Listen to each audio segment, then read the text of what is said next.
Welcome to our 12th Arma Reforger modding bootcamp. This one is on artificial intelligence. Senior Technical Designer Petr Zeli Ondráček and Technical Designer Karolína Komárková will show you how to start scripting AI, and we'll cover the behavior editor basics. This includes behavior trees, nodes, system of messages, actions, and waypoints. They will then showcase a mod example. This example is available on the Reforger workshop, and a link to it is in the video description. Intermediate knowledge of Infusion script is expected for this bootcamp. And with that, take it away, Petr and Karolína. Hello, everyone. Hi. I'm Petr, this is Karolína, and we welcome you on this bootcamp. So, we will be launching our Arma Reforger tools, the workbench editor in particular. We will share with you the parameters for the line Zeli parameters if you want to run it the same way as we do, and we will show you some tricks, and we start with the basics. So first of all, we'd like to I think we should start with the behavior editor. Yeah. So we just want to go through the really basics of behavior trees and just all the basic logic that could be interested to. So we will start with opening a simple tree, a new tree. Each tree has a root, and now you can basically build your tree as you like. So we will try to use all the nodes that we have available, like by default, within the editor. So we have the parallel node, which basically runs in parallel any child that it has. So Zeli is going to build a very simple tree which will run in parallel two actions. First one will be will have like a decorator node which will do what, Zeli? Yeah, so this is a really simple example of a node that switches its state according to some condition. So one of the simplest conditions is a test of a variable. So we will define a variable of type bool, which will be bool, Variable. yeah, right. Hello. Okay. This is now when I drag it from the variable palettes over here, it will show us here. This is different than a node. Those are nodes here, and this is our representation of a variable. These variables can be pinned to an import or output. Here we change a test. This function will test that such a variable becomes true. When it becomes true, we will write hello world. So we prepared this node already, and we will check soon how it's scripted. But now, just for the basics, this is it. Now you can now speak about the difference between these three nodes, which are really important. So you're starting with a parallel, which now we cannot see, but so we have a parallel node running from the root, and then you will add two sequences. So a sequence is basically the thing that is what it's called. Like it's a node that goes through all its childs in order, and it will basically visit each of its childs. And then Zeli is using a selector below as a child of the sequence. Now it will, the way it works is basically it will visit the first child. If it succeeds, it won't visit any further other children towards the right. So it just selects the first node that succeeds and finishes its state, right, and returns back to the parent. So now we have, yes, so we have two sequences. One is testing the variable with the scripted node test hello world. The second sequence now uses the idle node, which for now is basically, it waits we set it up for 10 seconds. It waits until it goes to the next child of the sequence, which is setting the variable to true. So I don't know if you want to add anything. Yeah. So basically, we are done with this. We can save this tree into to the rest of the trees. It's already here, so I'll put it version 1. Now I'd like to show you how easily you can execute such a tree. For that, we prepare a test world from the scratch. So maybe I can, in the meantime, describe something about the decorators. Oh yeah, the decorators. Yeah, sure. So the decorators are slightly more complicated nodes, which are, as in its simplest form, and a condition that the tree checks once. It can also be set to check the condition continuously, and then you can tell what to do if, in case the condition switches from being false to becoming true. So what should happen with the tree once this decorator changes its state? Of course, the decorator also delegates states of its child tree, and that we will show soon. So now what we are setting up is a basic test world with AI world that needs to be there, and we want to put there just a simple soldier over here. We won't run anything fancy, just execute the behavior tree, and for that we use an override that is on Chimera AI control component, and it's over here. So when we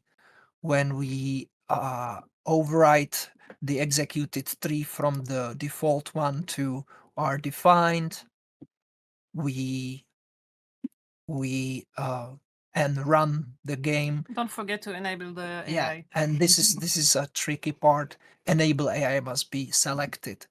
Otherwise, the AIs are still wrapped with a below its group, which we will tell soon afterwards. So now we have everything ready. I just changed slightly our tree. So just quickly, what it does, it executes from the root, it goes to parallel, and now if you look at this left branch, it goes in sequence, then it's selector, which is alternative, so it switches between those two children depending on which state the child returns. So now we are in this decorator that tests the variable, which hasn't been yet set to true, therefore it fails. The selector goes to this node, which is running, and now what we want is, once we here switch the variable to true, we want this decorator to abort this node, and this we can do by add abort parent further children. So when we do this, it will be visible that it's the node that is running here will switch to this test world, and we will see hello world, and we should hopefully see it in console. So here it goes. Yeah, you need to save it first. Yeah, okay. You can save it in the worlds, it's fine. First.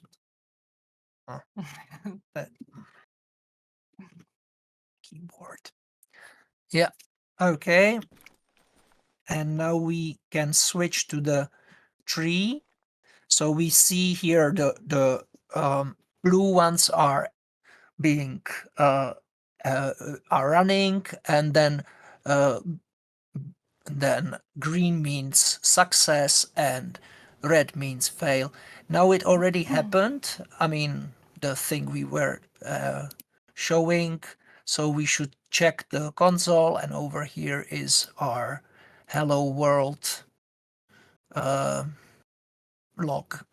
So this is working, and we just did our first AI, which says hello world after 10 seconds. So just to specify, just to mention, this is a debug panel, and it's very handy if you're running the game and you want to debug your AIs and see which trees are currently running. So once the game is running, your AI will appear here. You can just open the world, and this is how the debug looks like. It's just like this red rectangle. Yeah, the red indicates that it's actually an instance that was running in the game. As you can see now, it's not running because we are back in edit mode, so we can close it. It cannot be edited, this window. This is our save tree that we can change, save, and once we run the game mode again, it will be uploaded, the current version. So this is the how to set up a simple tree and how to run it. Now we'd like to continue on a little bit detailed description on the nodes themselves. So I already indicated a little bit about it. The first is that nodes, the execution nodes, so those basically leaves of the tree. Oh, maybe before I go into that, I want to just say, maybe for you guys who are familiar with FSMs, and now we have trees, like why do we care about trees? Well, one simplification over a general finite state machine is that the trees have a clear structure of who is the execution order and the switching order. So the FSM can be very complicated in all these switches between states of the FSM and transitions and what happens during the transition and stuff. That's not what we have in behavior trees, because those are executed from left to right and always like fall to the leaf node and then continues forward to the right. So it's simplification, but it has some kind of drawback in terms like do not try to write cycles in behavior trees. Once you start to try to implement a cycle, you know you're on a wrong track. This is not meant to use cycles. We have parallels, which is the most complicated thing, to execute two nodes in parallel, and that's it. Like no 4 cycles, hardly any math. Every math you need to solve in your trees, you should be solving inside of the node, not in the general behavior tree. The behavior tree should give you more of a information about what is being executed, which state, and in which state the AI is at the current time, rather than like writing everything in behavior trees, because that becomes too complicated. The trees become too deep and it's really difficult to debug them. Okay, so this was what I wanted to say about the difference between FSMs and behavior trees. Now about the nodes. So nodes have 3 states: success, fail, and a running node.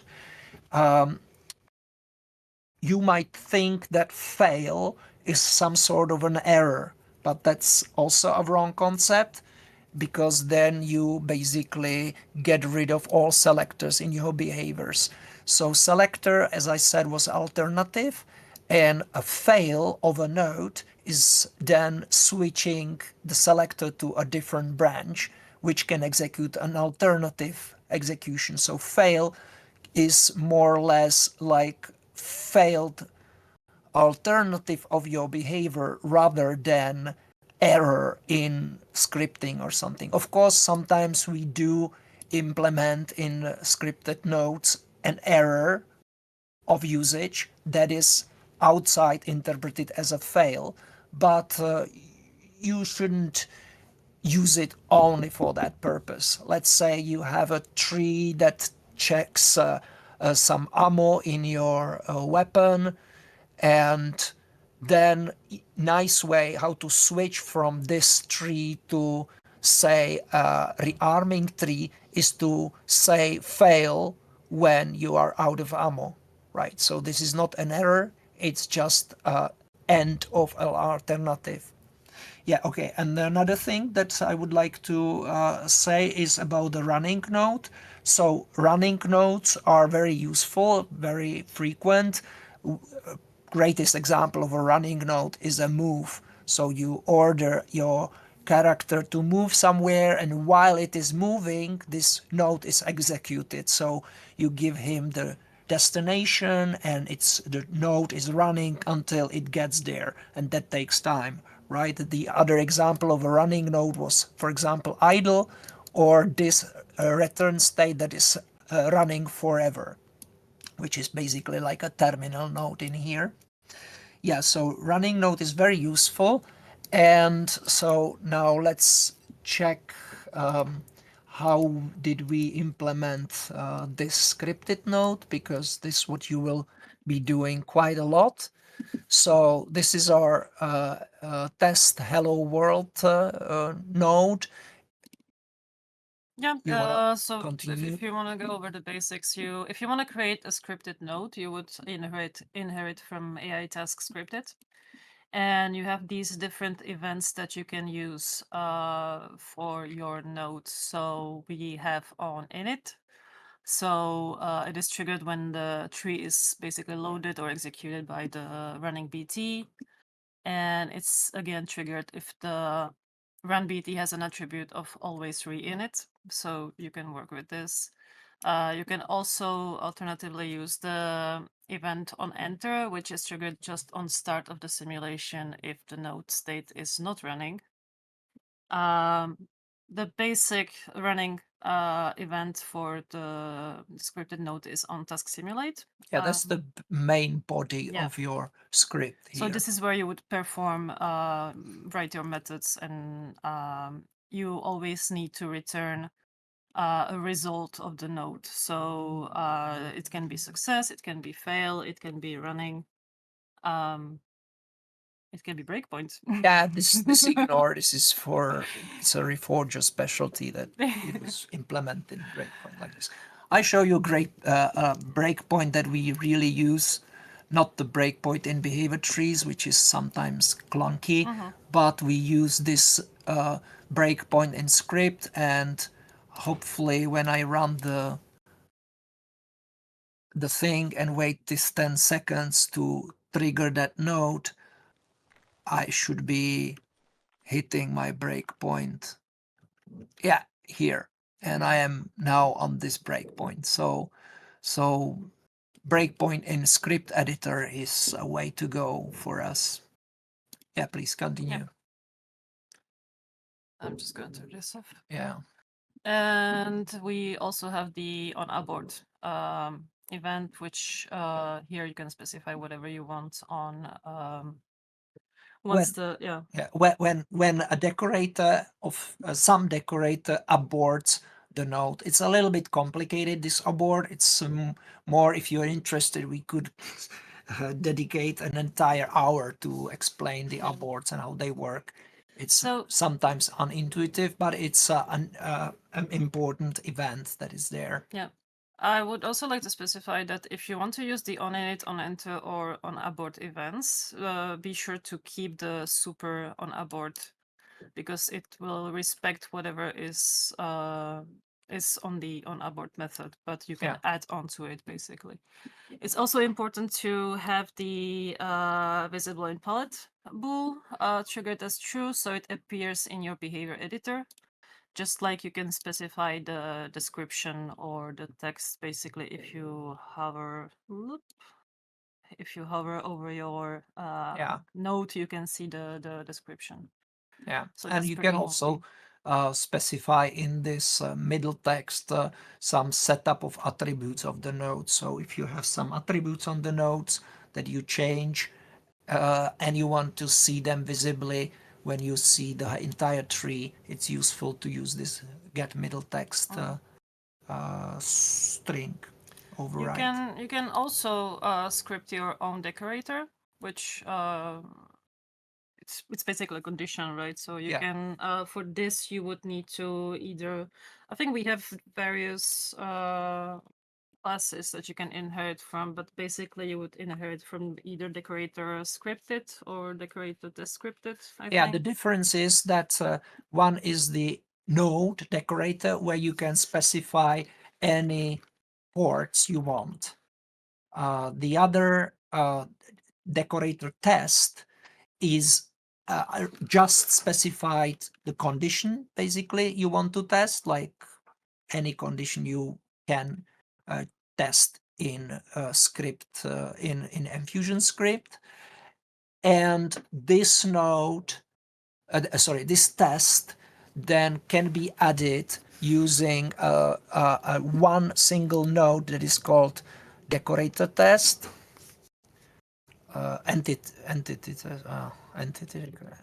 Decorator entity, I think is decorator entity. Yeah, here. So over here, as I said, you can't specify other than entity import. But if you have your condition based only on entity, then you can add the tests here, like several even of, and then you can specify if it's AND or OR or XOR, the logical AND or XOR, the result of the condition. So here you can add conditions. So just to be short, in if your test contains only one entity that you want to test, then I suggest you declare a new decorator test function. Otherwise, you need to inherit from decorator scripted. Yeah. Now, what we want to maybe still speak about is maybe something that is confusing for the beginners is that there is a special entity that carries the AI logic. So in any character, which is I entity, there is Chimera AI control component. On there is this agent template. Yes, and this agent template specifies which AI agent prefab is going to be spawned for this entity. So what we do is that upon spawning of this character entity, we spawn another entity which is of a class AI agent, and we link them together.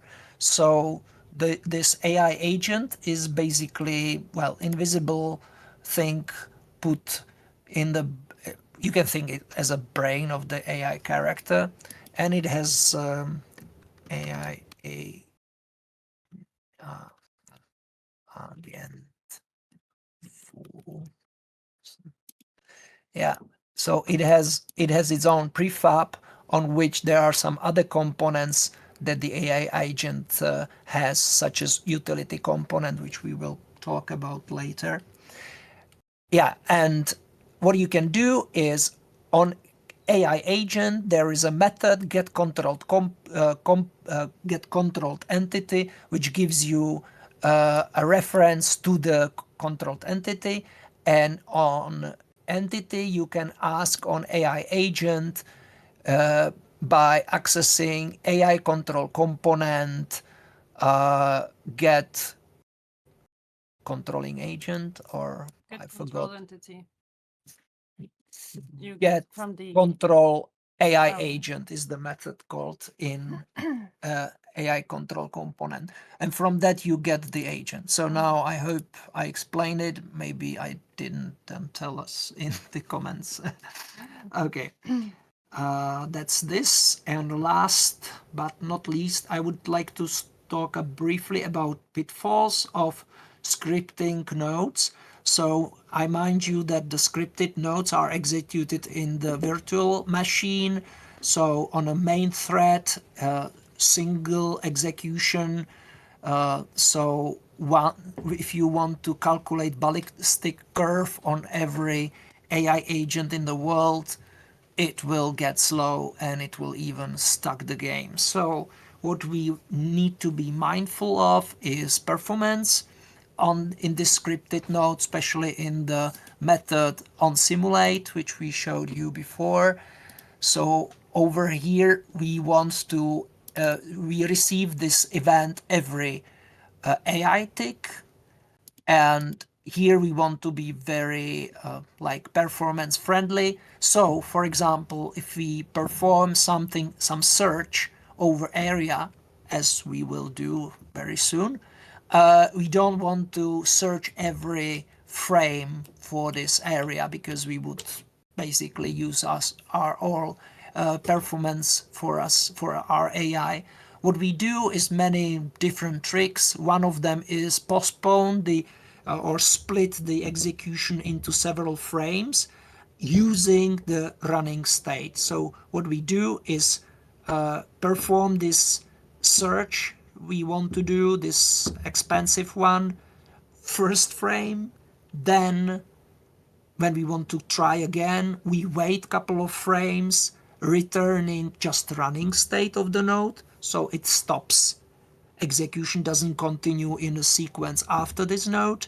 And then after some time, which we can set up, we again perform this search and return results. So in this way, we can spread the performance impact into several frames, and that's what we do often in AI. So that was this. Yeah. Yeah, I guess we can move on onto the mod itself. We prepared like a little mod that would demonstrate various behaviors of the AIs, and yeah. So I guess we don't. I mean, yeah, we can use the world. I thought I would set it up again, but whatever. Okay. Well, be my guest. Where's the other thing? Yeah. So. So Yeah. the idea behind the mod is basically we want AIs to loot any. We would show them an area using waypoints, and they would loot. They will find and loot weapons that they would find on ground. And the second waypoint and behavior that we want to script is for them to supply a vehicle that you select for the. They would basically deposit the loot inside the vehicles. So for this, we created a world, a simple world that is inheriting from our MP test. The MP test doesn't have an AI world, so we added an AI world. As we planned for the AIs to move, we also updated the navmesh. So I guess I can talk briefly about the navmesh tool. If you don't have navmesh in your world, you can basically generate a new one. So for this, you would here it appears as we already have one, but you would select the navmesh for soldiers, which is for the soldiers. You can also select navmeshes for vehicles, and the low res navmesh, which is the navmesh that is always there. And the one I'm generating now is basically the navmesh that is streamed in, but that's too much detail for now. So you would basically generate the navmesh. Here I am regenerating it. And once it's done, you can just save it, and then you can add the file into the various navmesh components, basically. So here you can see we have our own navmesh file. So for this, if you want your AIs to move, you need navmesh. Next, so I will show you just a simple graph of the design of what we want to create. So we have 2 waypoints. One waypoint is the loot area waypoint. It will be a timed waypoint, which means it will inherit, because you can actually, if you want to add a waypoint into your world, you can go to create. you can go to create section of the world editor and select either select any waypoints that we already have, like we have for example, the entity waypoint that we will be using, which in its parameters you can set up the entity which will be the target linked to the waypoint and basically the target of the waypoint. We will also use the timed waypoint, which is a waypoint that is, you specify the time for how long you basically want the behavior to last, I would say, or like So for our purpose, we will be using the timed waypoint, and we want basically the AI group to scan the area for loot, and we want them to store the information about the loot and distribute it between the agents. And then the agent, the single character of the group, will pick up the loot and until either the waypoint is done, until the time is done, or until their storage is full. Basically, their character inventory storage is full, so they will stop picking up loot since they don't have any space. And the second waypoint would be for the supply vehicle. So that would be the entity waypoint. So we will specify the vehicle that we want to be the target storage. And the AI will deposit the previously looted items inside the vehicle. And I think the group just checks if the behavior is finished, and that's when the waypoint completes. Yeah.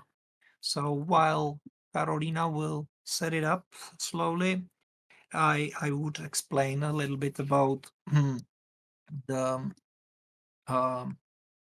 waypoint group character link. So as we said already, the basic control mechanism for AIs in Reforger are waypoints, and that's also because they have already a graphical representation in Game Master.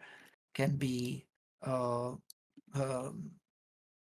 well, that's basically it. It's a basically unified unified API for many systems such as commanding or the Game Master. The waypoint itself is basically a container that contains its radius, its position, it's an entity, and it contains two trees, like resources that can be executed by the group as soon as they acquire this waypoint.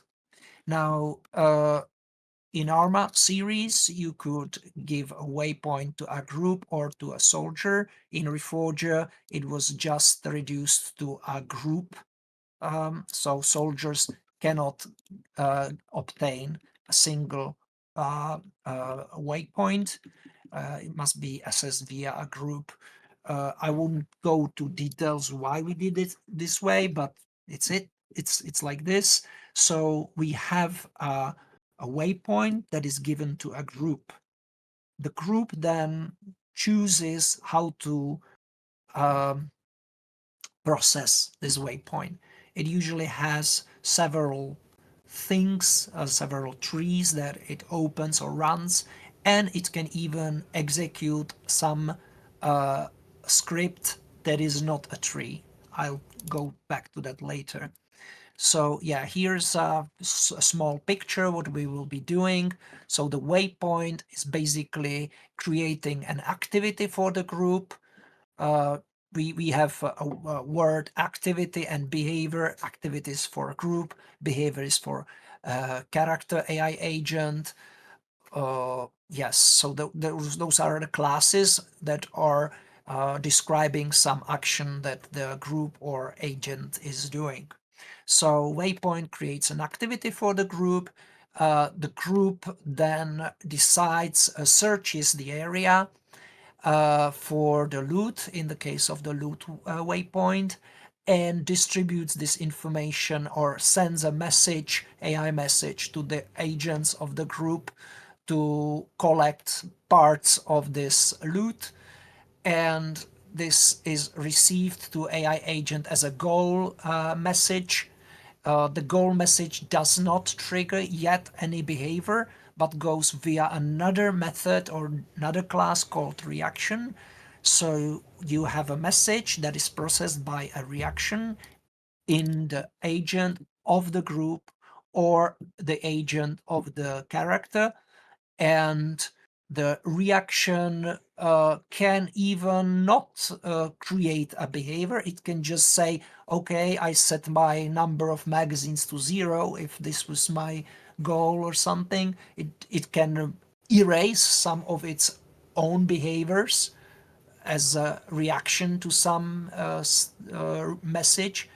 But in our case, it really creates a behavior that collects the loot that the group ordered this character to collect. So this is how the chain works. Now, yeah. So what I did here is, we have our waypoint entities, which we created a script for it, which Yeah. inherits from the timed waypoint in case of the loot area waypoint. And here you can see we are creating a state where we create the new activity, basically the activity that we want to send to our agents. So this is going through the waypoint script. Yes. Then I linked the I set up. I didn't set up. I will set it up now. I set up the holding time for the timed 41, waypoint. 40. Huh? 40. 40? Yeah. Okay. Just 40. longer. Mm. And so now if you want to link it to your AIs, where's my AI team here? So we have here in group waypoints on AI group static waypoints where you can specify the waypoints that you want to assign to the AIs. Here I put 2 waypoints, which means once the first waypoint completes, it will go to the second one. It's basically cycling the waypoints that we have. Now it's executing them in sequence. Yeah. But what I want to just say here, what we see is like a statically set scene.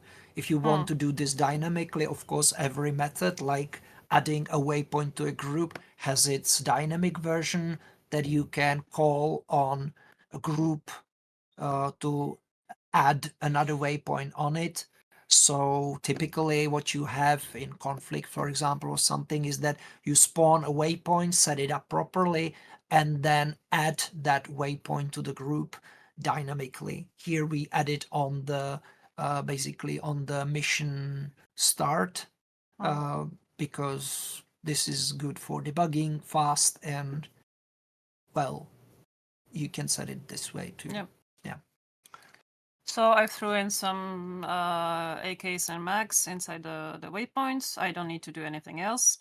For the supply waypoint, I specified the entity of the vehicle here. So you just put the name of the entity into your waypoint. Again, this is a statically set Yeah. entity name.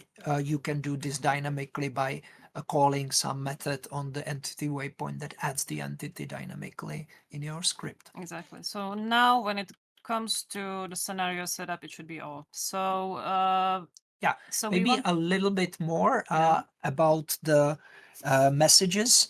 So in if you define your own message, which we do here, you have to remember to add them into a list of all messages, which is on AI World. Over here is a list of all messages that are registered by the AI. And over here we have basically, should be here, shouldn't it? What was it called? I don't think I added to the AI world. No? Huh, interesting. Okay. But well, it's because okay, maybe it's actually added yeah, by the reaction. I did a modded so you definitely have to add it to the group and to the AI agent. So what I did is I found the group base, which is the base for every group, and basically Yeah, and there you you throw it in. register the reaction. I modded I did an override, and you add it into the AI config component here in goal reactions. So here it is, Yeah. load and supply. Yeah. So you don't need to override the tree, you just specify the message, and it Yeah. should do And the you also trick. add a type of the message, the new message type, to Yeah, override so the you basically need to. new. So the way it works, so you want to send a message. So here I created a modded class of the, well, a modded script of the, because we have it all in one script, but it's Yeah. Okay. yeah. So I created a new class which inherits from the send message generated. Here you basically this is a scripted node, right? It's Yes. just the one that we use in behavior trees, which I can show you now as well. It's gonna be in loot activity. So activity is running on the group. So here you can see that we are getting the parameters from the waypoint. So we know where the waypoint is, if there's any specific priority level. And here we are already doing the search for the loot inside the waypoint. So that's another script that we scripted. And here, once we have all the information, we send it to the agents. So here we do like a for each child on the agents for each child of the group. I tell you never to do a for loop in behavior trees, and here it is. Yeah. This is a for loop for all agents that are children of this group. Yeah. Mm. So sorry. Anyway, so you create a scripted note of the sending message. You need to specify in again AI message is here. This is the message that you send. So that's another script that you need to specify, and then we have the goal reaction of the agent. Yeah, maybe let's slow down over here, because this is something that It's a lot, yeah. sometimes puzzling. So this perform reaction is called by the planner of the AI. So AI needs to gather all behaviors that it wants to execute, and then it needs to compare them and choose one of them, right? It can have several behaviors that somebody requested them to do. It can be move, rearm, I don't know, heal somebody, and now loot something, okay? And he has several of these actions, behaviors, planned, and it needs to choose one of them. So first of all, where it does all this, it's called utility component. Now I will write it. Okay, utility component. Yes, over here, this is the component that makes the evaluation. It chooses the behaviors, the behavior that it's going to execute. It cannot. We don't have it such that it would execute several behaviors in parallel.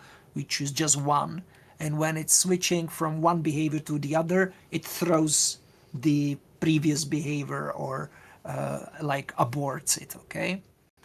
And yeah, and here when we what we do in evaluate behavior is that we get a new message if there is one, and then perform the reaction. So that's what I was already talking about before, is that on the AI, once it gets a message, before it does something with that, the thing it does with the message is that it performs the reaction on that message. So in there you get the message, a reference to the message, and the utility component that executes this reaction. And what you can do is throw the message out and say, like, I'm not interested, I'm not going to do that, which we do sometimes. Like, for example, we would like to react on danger event, which is again a message. So it has a reaction and the danger is too far away. So we calculate the distance and say, it's too far away, throw it out, don't do anything. Yeah. If we do want to do something, then we call on utility add action, which adds a new behavior that we create with some parameters that are used usually taken from the message, and we plan that action. This is not yet execution of the action. This is adding to the list of all actions our new action, which is here the loot behavior. Now the utility component goes through all the behaviors it has. It can have something like attacking someone or being attacked by someone. That's another behavior that we didn't place there, but the dynamically emerging world did it for us. So that's why we have to compare our loot behavior with the other behaviors and see what's going to be chosen. And that's done by priority.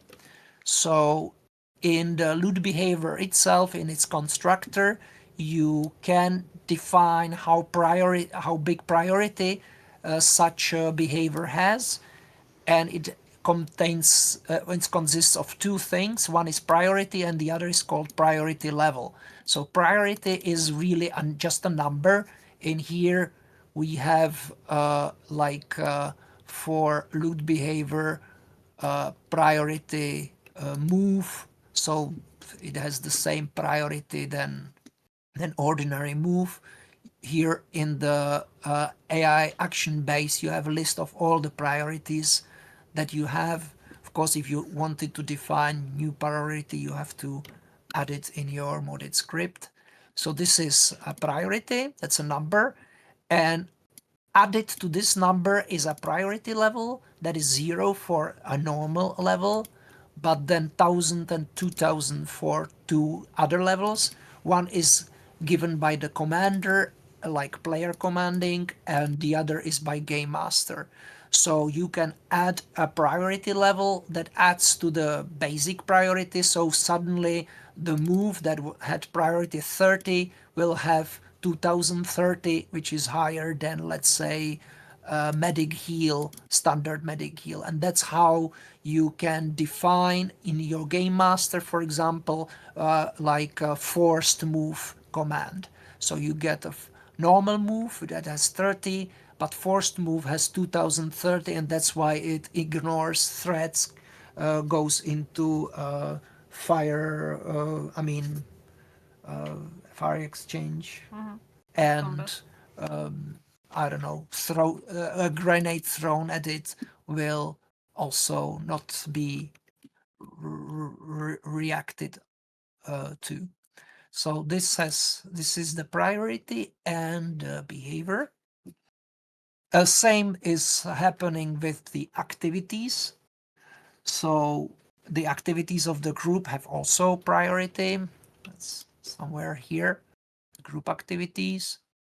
And yes, and that would be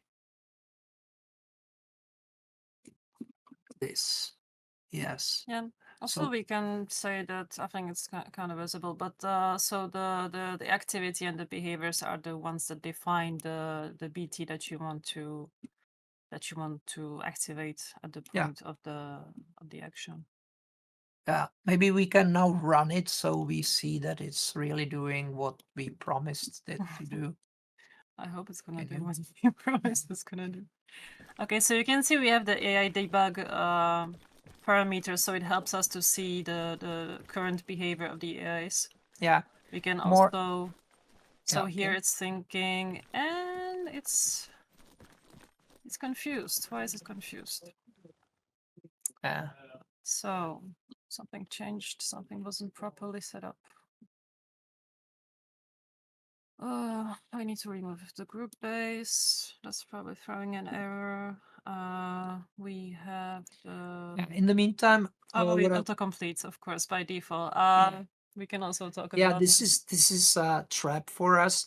Every placed waypoint has autocomplete on, which means that every time they go into the radius of the waypoint it completes, and that's why it's removed from the... Is it the same for the supply?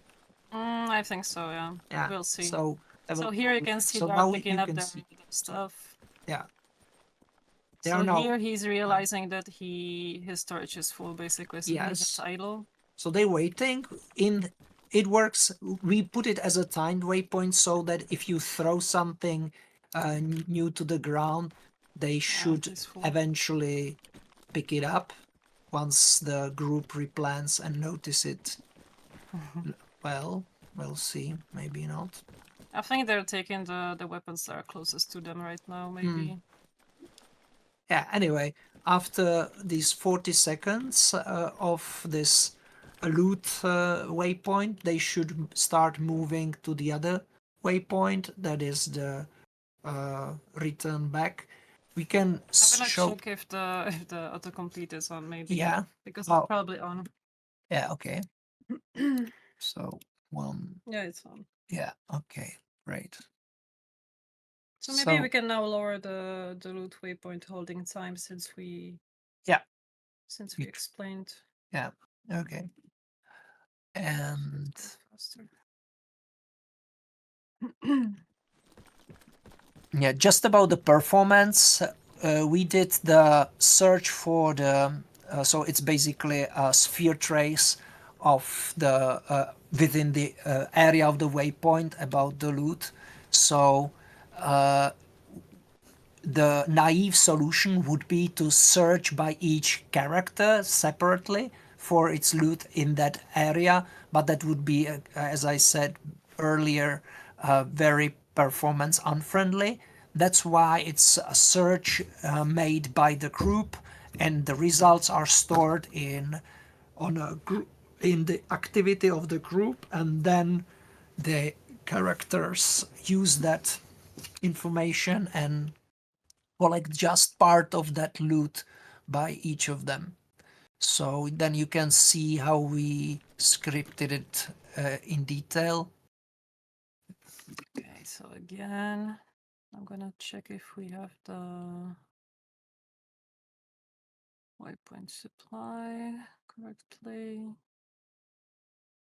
Waypoint supply, something is failing. We can check. We can check if both the waypoints have their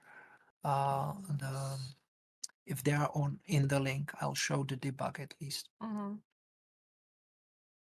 I relaunch the... Will be faster. Actually, now we saved it, right? Yeah. Okay. So we will need to debug it.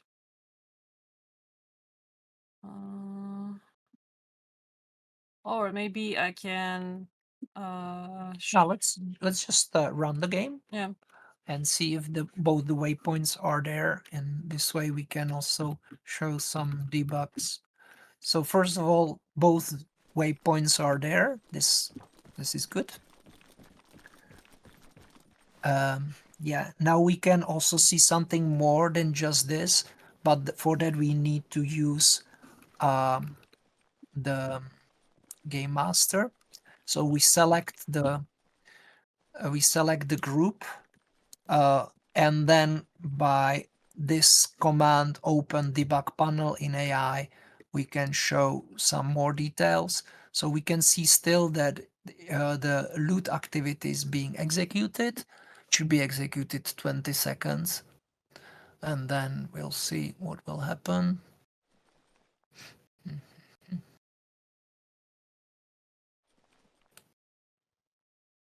1, 2, 3, 4, 5.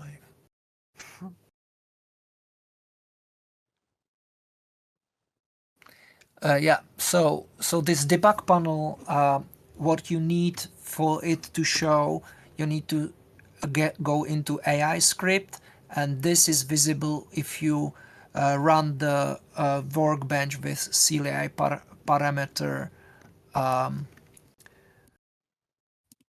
with the Zeli parameter successor define AI debug.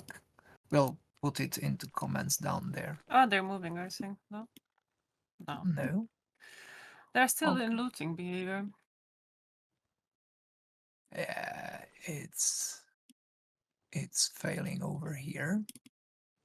So that seems like they don't have a waypoint logic behavior, which is interesting. And so this is a pollute area. Is it specified there? No. Ah, okay, now I know what's wrong. Over here we have to specify right. We didn't. Yeah, it's all right. Waypoints, loot area over here.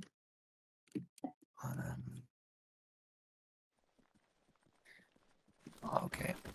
So Yeah. we didn't execute the behavior tree that checks the time and closes the waypoint on when it's over. So many setups. Yeah. Yeah, okay. So yeah, they completed it now, and now they're going to the vehicle. Yeah, they are Amazing. going to the next waypoint where they should put it to that trunk, and the waypoint should disappear. Yeah, it disappeared. Now they don't have any more waypoints. Yeah. We check over here again, and nothing. There's Amazing. just idle activity. So you can also this is more like what we can like further improve or do with the waypoints. So when it comes to commanding AIs, their basic logic is to use the waypoints for giving them the commands. So I'm gonna just open GM for now. So I already set it up. So you can set it up by modding there are two configs for commanding, which I don't really want to go into right now, but if you go into our mod, you can see this folder config. This is the two config files where you can set it up. And let's go somewhere where there's space. Okay, yep, too much. All right, so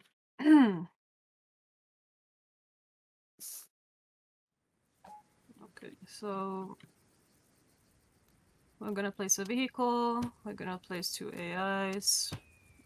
I'm gonna delete my character now because if I want to be commander, there's the whole thing about being a group leader, and it doesn't happen if you are spawned by default, or I think from camera in Workbench. So you're gonna place your character as new.